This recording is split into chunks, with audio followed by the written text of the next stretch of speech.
Hello everyone, welcome back to online study on. आज हम इस वीडियो में लेकर आए हैं सचिवालय सहायक के लिए सेट नंबर 13। आई होप कि फ्रेंड्स इससे पहले कि आपने बाकी के सेट्स को ज़रूर देखा होगा। नहीं देखे हैं तो आप प्लेलिस्ट चेक कर लीजिएगा, वहाँ पे आपको सारा सेट एक साथ मिल जाएगा। इस वीडियो में आपको 50 MCQ देखने को मिलेगा हमेशा की तरह, जो कि काफ़ी अच्छे क्वेश्चन हैं। एंड तक देखिए और बताइए कि आप 50 में से कितना स्कोर कर पाते हैं। चलिए इस वीडियो को शुरू करते हैं। देखिए, पहला क्वेश्चन ये बनता है कि हाल ही में मकर विलुक्कु जो वार्षिक त्यौहार है किस राज्य में मनाया गया है या फिर मनाया जाता है। मकर विलुक्कु जो वार्षिक त्यौहार है वो कहाँ मनाया जाता है? ये मनाया जाता है केरल में। ठीक है, केरल के सबरीमाला में ये मनाया जाता है मकर विलुक्कु वार्षिक त्यौहार। ऑप्शन ए को टिक करेंगे। महाद सत्याग्रह का नेतृत्व किसने किया था? महाद सत्याग्रह का नेतृत्व किसने किया था? तो ध्यान रखिएगा 1927 में 20 मार्च 1927 को महाराष्ट्र के रायगढ़ जिले में ये सत्याग्रह हुआ था डॉक्टर भीमराव अंबेडकर के नेतृत्व में। Option B. पुणे समझौता के संदर्भ में कौन सा कथन असत्य है? पुणे समझौता के संदर्भ में कौन सा कथन असत्य है? 1932 में हुआ था 24 सितंबर 1932। यह समझौता जवाहरलाल नेहरू और अंबेडकर के बीच हुआ। यही पॉइंट गलत है क्योंकि ये समझौता महात्मा गांधी और अंबेडकर के बीच हुआ था, इसलिए हम ऑप्शन ए को टिक करेंगे। ये पॉइंट गलत हुआ, लेकिन बाकी किसी पॉइंट्स में गलत नहीं है तो आप उसे ध्यान रखेंगे। क्वेश्चन नंबर 4, श्रीरंगपट्टनम की संधि का संबंध किस युद्ध से है? श्रीरंगपट्टनम की जो संधि हुई थी इसका संबंध किस युद्ध से? इसका संबंध तृतीय आंग्ल मैसूर युद्ध से 1792 में हुआ था श्रीरंगपट्टनम की संधि। ऑप्शन बी को टिक करेंगे।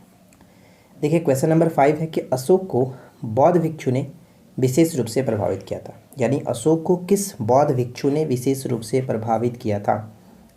इनको बौद्ध धर्म की जो शिक्षा मिली थी या फिर बौद्ध धर्म की दीक्षा इन्होंने किससे ली थी? तो उनका नाम था उपगुप्त। ठीक है, ऑप्शन बी को टिक करेंगे। अनअकैडमी लाया है गवर्नमेंट एग्जाम स्कॉलरशिप टेस्ट। एक बार फिर से, तो अब देर किस बात की, अभी इनरोल करिए। अनअकैडमी लेकर आ रहा है अब तक का सबसे बड़ा स्कॉलरशिप टेस्ट, जो कि 26 जून 2022 को होने वाला है सुबह 10 बजे।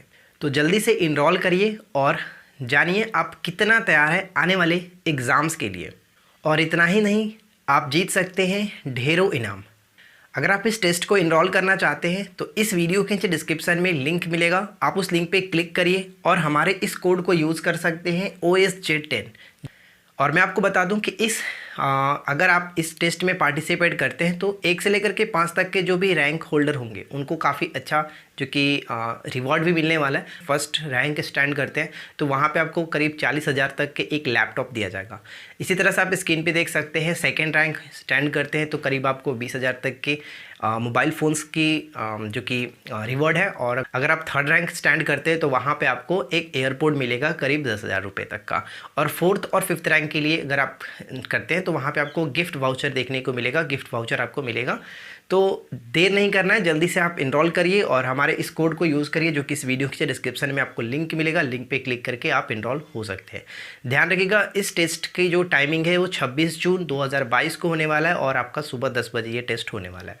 अगला प्रश्न बनता है कि यदि कोई व्यक्ति मौलिक अधिकारों के उल्लंघन के लिए उचित कार्यवाही करके सर्वोच्च न्यायालय का रुख कर सकता है तो इसमें एक प्रावधान है।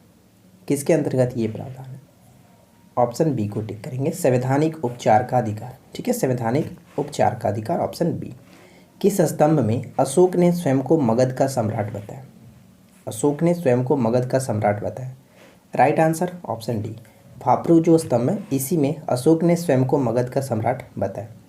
जैन साहित्य का संकलन किस भाषा और लिपि में है? जैन साहित्य का संकलन किस भाषा और लिपि में है? राइट आंसर ऑप्शन बी, प्राकृत और अर्धमगही। ठीक है, प्राकृत व अर्धमगही, ऑप्शन बी। निम्नलिखित में से किसे मराठा मैकियावेली कहा जाता है? मराठा मैकियावेली के नाम से जाना जाता है किसे? तो ध्यान रखिएगा, ऑप्शन ए को टिक करेंगे, नाना फडणवीस। नाना फडणवीस को मराठा मैकियावेली के नाम से जाना गया। लॉर्ड रिपन ने हंटर आयोग का गठन किस लिए किया था? हंटर आयोग का गठन 1882 में किया गया था और इसका संबंध किस लिए था? तो भारत में शिक्षा के सुधार हेतु। बेसिकली ये प्राथमिक शिक्षा पर विशेष जोर दिया गया था, इसे याद रखिएगा, लॉर्ड रिपन ने। नेक्स्ट वन है कि वर्नाक्युलर प्रेस अधिनियम और शस्त्र अधिनियम किस वायसराय के द्वारा पारित किया गया था? यानी वर्नाकुलर प्रेस जो एक्ट है ये किसके द्वारा लाया गया था, किसके द्वारा लागू किया गया था? तो इसे लागू किया गया था लॉर्ड लिटन के द्वारा। अगर आपसे पूछे कि वर्नाकुलर स्पेस एक्ट को किसने रद्द किया था, तो वहाँ पे हम लोग रिपन को टिक करेंगे। ठीक है। निम्नलिखित में से भारतीय शिक्षा का मैग्ना कार्टा किसे कहा जाता है? भारतीय शिक्षा का मैग्ना कार्टा के रूप में किसे जाना जाता है? Wood dispatch. 1854 का जो वुड डिस्पैच था उसी को भारतीय शिक्षा का मैग्ना कार्टा माना जाता है। वायु में ध्वनि का वेग क्या होगा? वायु में ध्वनि का वेग क्या होगा? तापमान में कमी के साथ घट जाती है, यानी तापमान में वृद्धि के साथ बढ़ता है, अगर तापमान में कमी होगा तो उसके साथ घटता है। यानी कि तापमान पर प्रभाव पड़ता है लेकिन दाब पर ध्वनि का कोई प्रभाव नहीं पड़ता है, इसे ध्यान रखिएगा। और एक चीज़ और ध्यान रखेंगे, ध्वनि एक प्रकार का अनुदैर्ध्य तरंग है और ये जो कि वैक्यूम मीडिया यानी कि निर्वात में गमन नहीं करता, निर्वात में संचरण नहीं करता है। ध्वनि के संचरण के लिए किसी न किसी माध्यम की आवश्यकता पड़ती है। कोयले की खानों में विस्फोट का कारण बनने वाली गैस कौन सा है? कोयले की खानों में विस्फोट का कारण बनने वाली जो गैस है कौन सा है? मीथेन, जिसको हम लोग मास गैस के नाम से भी जानते हैं। मास गैस के नाम से इसको जाना जाता है, मीथेन को। इंडियन नेशनल एसोसिएशन की स्थापना 1876 में कलकत्ता में किसके द्वारा की गई थी? इंडियन नेशनल एसोसिएशन की स्थापना 1876 में कलकत्ता में किसके द्वारा की गई थी? तो ध्यान रखिएगा, सुरेंद्र नाथ बनर्जी के साथ साथ आनंद मोहन बोस, यानी 2 और 3 होगा। 2 और 3 यहाँ पे करेक्ट आंसर, सी को टिक करेंगे। नेक्स्ट वन है कि मलिमत जो कमेटी है रिपोर्ट से संबंधित है, यानी कि मलिमत कमेटी का संबंध किससे है? तो ध्यान रखिएगा, मलिमत जो समिति है इसका संबंध हो जाता है ऑप्शन सी, आपराधिक न्याय प्रणाली में सुधार हेतु संबंधित है, ऑप्शन सी। कुनो पालपुर वन्यजीव अभ्यारण्य किस प्रदेश में स्थित है? कुनो पालपुर वन्यजीव अभ्यारण्य किस प्रदेश में स्थित है? कुनो पालपुर का संबंध हो जाएगा मध्य प्रदेश, मध्य प्रदेश कुनो पालपुर, ऑप्शन बी। स्वदेश बंधव जो समिति थी इसकी स्थापना किसने की थी? स्वदेश बंधव समिति जो है इस संगठन का उद्देश्य था स्वदेशी उत्पाद जो थे, स्वदेश उत्पाद इस्तेमाल में वृद्धि करना, यानी स्वदेशी जो उत्पाद थे उसके इस्तेमाल में वृद्धि करना और विदेशी जो उत्पाद थे उनका बहिष्कार करना, इस स्वदेश बंधव समिति का मेन पर्पस था। और इसकी स्थापना अश्विनी कुमार दत्ता ने किया था, अश्विनी कुमार दत्ता, ऑप्शन ए को टिक करेंगे। मूसी और भीमा जो नदी है वो किस नदी की प्रमुख सहायक नदी है? मूसी और भीमा जो नदी है वो कृष्णा की सहायक नदी है, कृष्णा की सहायक नदी है, बी को टिक करेंगे। सूर्य से बढ़ती दूरी के अनुसार ग्रहों का निम्नलिखित में से कौन सा क्रम सही है? सूर्य से बढ़ती दूरी के अनुसार ग्रहों का निम्नलिखित में से कौन सा क्रम सही है? तो यहाँ पे हो जाएगा, देखिए सबसे पहले सूर्य जो आपका एक प्रकार का तारा होता है, तो सूर्य के बाद सबसे पहला ग्रह बुध, शुक्र, पृथ्वी, मंगल आएगा, यानी सही आंसर हमारा सीक्वेंस ए बिल्कुल करेक्ट है। नेक्स्ट वन बनता है कि अंग्रेजों एवं गोरखा के बीच सुगौली की संधि कब हुई थी, जिसके द्वारा आंग्ल नेपाल युद्ध का अंत हुआ था? सबसे पहला क्वेश्चन ये बन सकता है कि जो सुगौली की संधि थी ये किस वायसराय या फिर किस गवर्नर जनरल के समय में हुआ था? तो ये ध्यान रखिएगा, इसके संबंध में लॉर्ड हेस्टिंग्स थे। ठीक है, लॉर्ड हेस्टिंग्स, क्योंकि उनका समय 1813 से लेकर के 1823 था और ये जो हुआ था 1816 में हुआ था सुगौली की संधि, जिसके तहत आंग्ल नेपाल युद्ध का अंत हुआ, यानी ऑप्शन बी यहाँ पे करेक्ट होगा। रबी फसल के संदर्भ में निम्नलिखित कथनों पर विचार करें। यहाँ पे 3 पॉइंट्स दिया गया, बताइए कि कौन सा कथन सही है, कौन सा कथन सही है। पहला पॉइंट्स कि इस फसल की जो बुआई होती है वो अक्टूबर नवंबर में की जाती है, बिल्कुल सही है। और इसकी जो कटाई होती है मार्च अप्रैल में होता है। मैंने आपको एक छोटा सा तरीका बताया था, आप इसको याद रखिएगा, ऑन, ठीक है, ONMA याद रखिएगा। अक्टूबर नवंबर में बुआई की जाती है, मार्च अप्रैल में कटाई की जाती है, राइट। और इसके अंतर्गत जो फसल आता है सरसों, चना, जौ, गेहूँ इत्यादि, ये सभी फसल इसके अंतर्गत आता है, यानी तीनों के तीनों पॉइंट्स बिल्कुल सही है। तो हम राइट आंसर डी को टिक करके आगे बढ़ सकते हैं। नेक्स्ट वन है कि बक्सर की लड़ाई के बाद बंगाल के नवाब की गद्दी पर किसे बिठाया गया? बक्सर की लड़ाई हुई कब थी? 1764, ठीक है, 1764। और उसके बाद बंगाल के नवाब के गद्दी पर कौन बैठा था? मीर जाफ़र, मीर जाफ़र, यहाँ पे सी को टिक करेंगे। नेक्स्ट वन देखिए, किंगरी विंगरी जो दर्रा है वो कहाँ स्थित है? किंगरी विंगरी दर्रा कहाँ स्थित है? किंगरी विंगरी दर्रा का संबंध हो जाएगा उत्तराखंड के साथ, उत्तराखंड, ऑप्शन सी। टिपानी किस राज्य का लोक नृत्य है? बताइए, टिपानी किस राज्य का लोक नृत्य है? टिपानी किस राज्य का लोक नृत्य है? तो सही संबंध हो जाएगा गुजरात। टिपानी गुजरात के साथ संबंध रखता है, ऑप्शन सी। बर्फ पर दाब बढ़ाने से उसका गलनांक पर क्या प्रभाव पड़ता है? अगर हम बर्फ पर दाब बढ़ाते हैं तो उसके गलनांक पर क्या प्रभाव पड़ता है? तो गलनांक घट जाएगा, यानी कि कम वो पिघलेगा, घट जाएगा। ये ऑप्शन सी को टिक करेंगे। विजयनगर साम्राज्य में अमरम का अर्थ क्या हुआ करता था? अमरम का अर्थ क्या हुआ करता था विजयनगर साम्राज्य में? तो ध्यान रखिएगा, विजयनगर साम्राज्य में अमरम का अर्थ जागीर को कहते थे। अमरम मतलब जागीर होता था, ऑप्शन ई। लौह अयस्क के लिए प्रसिद्ध बाबा बुदन की पहाड़ी किस राज्य में स्थित है? ऐसे भी पूछा जाता है कि बाबा बुदन की पहाड़ी किस अयस्क के लिए फेमस है? तो लौह अयस्क के लिए प्रसिद्ध है, ठीक है, लौह अयस्क के लिए। और बाबा बुदन की पहाड़ी पड़ता है कर्नाटक में, कर्नाटक, ऑप्शन सी। भुगतान संतुलन पद संदर्भित करता है। भुगतान संतुलन जो पद है वो किसको संदर्भित करता है? आयात तथा निर्यात के बीच अंतर को, आयात और निर्यात के बीच के अंतर को भुगतान संतुलन, ऑप्शन ए। जैविक खेती से क्या फ़ायदे होते हैं? जैविक खेती से क्या फ़ायदे होते हैं? अच्छा, आप कमेंट करके बताइए कि भारत का कौन सा ऐसा राज्य जो 100% जैविक खेती वाला पहला राज्य बन चुका है? कमेंट करके बताइएगा। और एक और क्वेश्चन इसी के साथ, केंद्र शासित प्रदेश में पूछा है तो कौन है सबसे पहला? दोनों क्वेश्चन का राइट आंसर नीचे कमेंट करके बताइए। देखिए, जैविक खेती के क्या फ़ायदे होते हैं? एक तो ये कम समय लेती है, इसमें कम मजदूरों की ज़रूरत होती है, और ये काफ़ी किफ़ायती होता है, यानी ऑप्शन डी को टिक करेंगे। तीनों के तीनों पॉइंट्स बिल्कुल सही है। निम्नलिखित कथनों में से असत्य कथन को चुनें। बताइए, निम्नलिखित कथनों में से कौन सा पॉइंट्स जो है वो गलत है? अच्छे से पढ़िए और बताइए राइट आंसर क्या होगा। देखिए, पहला पॉइंट्स, मोडवेट का पूर्ण रूप मॉडिफाइड वैल्यू एडेड टैक्स, बिल्कुल सही है। इसे भारत में 1 मार्च 1986 को लागू किया गया था, ये भी बिल्कुल सही है। यह एक प्रकार का उत्पाद कर था जिसे कालांतर में सैनवेट द्वारा स्थानांतरित कर दिया गया, यानी पहले ये मोडवेट था, उसको बाद में सैनवेट कर दिया गया। यानी तीनों के तीनों पॉइंट्स बिल्कुल सही है, कोई भी गलत नहीं है, सभी कथन सही है, ऑप्शन डी को टिक करेंगे। निम्नलिखित में से किस आंदोलन की शुरुआत नमक कानून को तोड़ने से हुई थी? किस आंदोलन की शुरुआत नमक कानून को तोड़ने से हुई थी? तो आपको पता है कि साबरमती आश्रम से महात्मा गांधी जी ने 12 मार्च 1930 को दांडी के लिए यात्रा प्रारंभ किया था, और दांडी ये पहुँचे कब थे?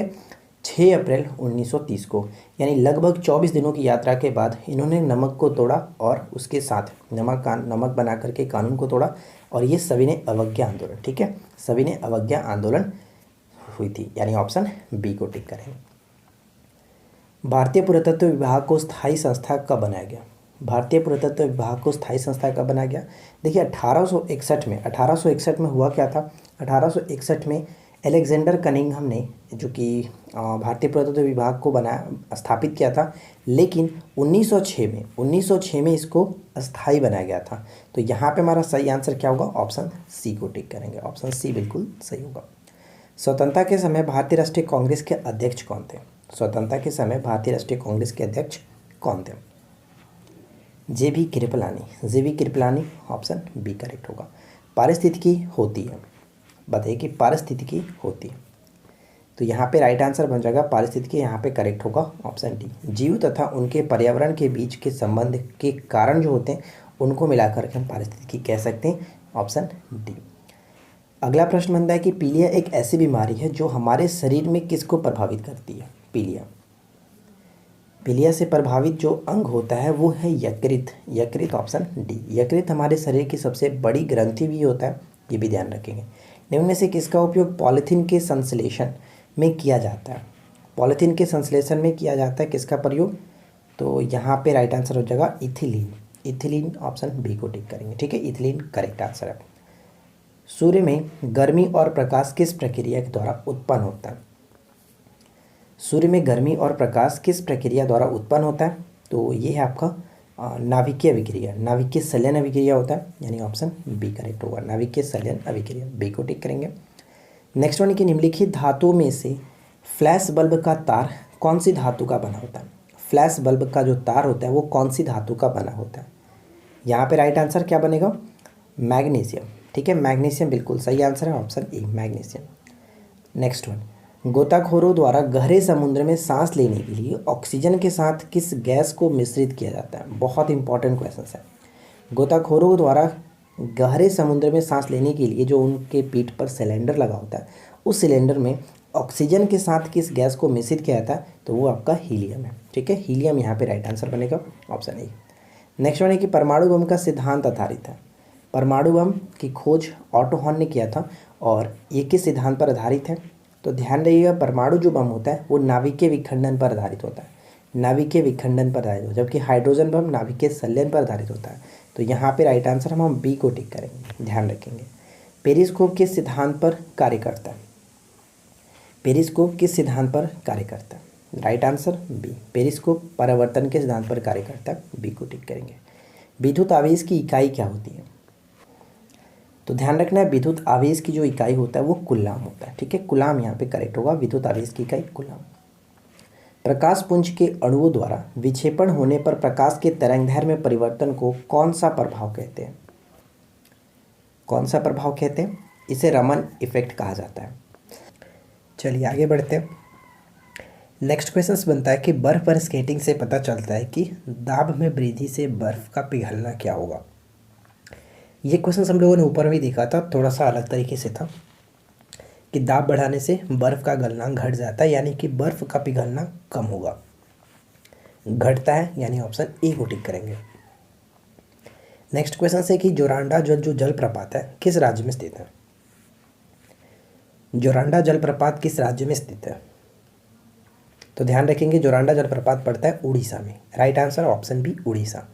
सिग्मो क्या है, सिग्मो क्या है, तो गोवा का बसंत ऋतु का एक महोत्सव है गोवा। ठीक है, गोवा का बसंत ऋतु का महोत्सव है सिग्मो। सिग्मो त्यौहार पूछा जाता है कहाँ मनाया जाता है, तो ये गोवा में मनाया जाता है। योनेक्स कप किस खेल से संबंधित है, योनेक्स कप किस खेल से संबंधित है, तो ध्यान रखिएगा योनेक्स कप का संबंध बैडमिंटन, बैडमिंटन ऑप्शन ए।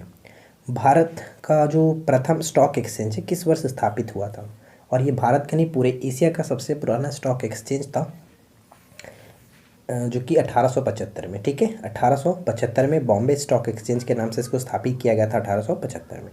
देखिए आज के इस वीडियो का आखिरी क्वेश्चन है कि यूनेस्को द्वारा निम्नलिखित में से किस क्षेत्र में योगदान के लिए कलिंग पुरस्कार दिया जाता है, जिसकी स्टार्टिंग 1952 से किया गया था, 1952 से शुरू हुआ था। कलिंग पुरस्कार किस क्षेत्र में दिया जाता है, इस प्रश्न का राइट आंसर आप नीचे कमेंट करके बताएंगे किस क्षेत्र में दिया जाता है। ठीक है, अगर आपको ये वीडियो पसंद आया तो वीडियो को लाइक करिए, अपने दोस्तों के साथ शेयर करिए और चैनल को सब्सक्राइब करके रखिए, नोटिफिकेशन बेल आइकन को ऑल पे सेट कर देते हैं ताकि रोज़ाना आपको इसी तरह के न्यू अपडेट्स मिलते रहे, न्यू वीडियोस आपको मिलते रहे।